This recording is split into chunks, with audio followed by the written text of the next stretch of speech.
Am I the a-hole for rejecting my son? Many years ago, I donated eggs to a couple who were my friends at the time.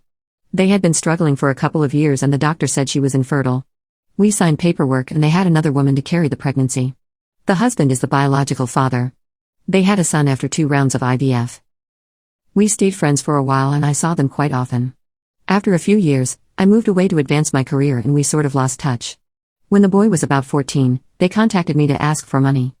I was earning fairly well by that time and they told me they were struggling. It turns out, the woman wasn't completely infertile, and they'd had another child a couple of years before. She decided to be a som, so money had become tight. They said that I was their son's biological mother, so I had some responsibility, despite the context of his birth. I told them to pound sand and block them. They took me to court and lost, because the paperwork was pretty solid. I thought that was the end of it. Last week, the kid shows up at my door. He's 18 now and his parents kicked him out of the house. Before that, however, they told him the story of his conception. They made some convenient adjustments though. They told him I had an affair with his father and got pregnant, that I wanted nothing to do with him once the father made it clear that I was just a fling and he wasn't going to give up his marriage for me, that they took him in out of the kindness of their hearts despite me being a deadbeat mom who never paid child support.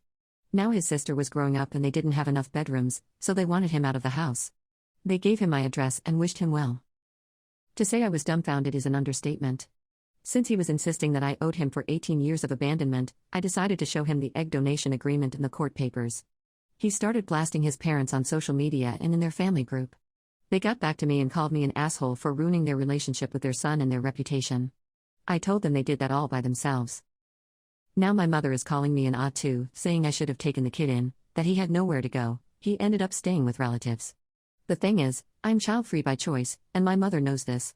I am an only child so she feels like this is her only chance to be a grandmother. But if I refuse to accept that he is my son, then she feels like I am keeping her from having a relationship with him. I told her she's welcome to contact him and take him in herself, but she says she's too old. I have a life, a career, a husband and 2 dogs. There is no space in it for an angry teenager who still harbors some resentment against me. So, Reddit, am I the a-hole? I don't think I am responsible for this kid, but then again, he wouldn't exist without my egg.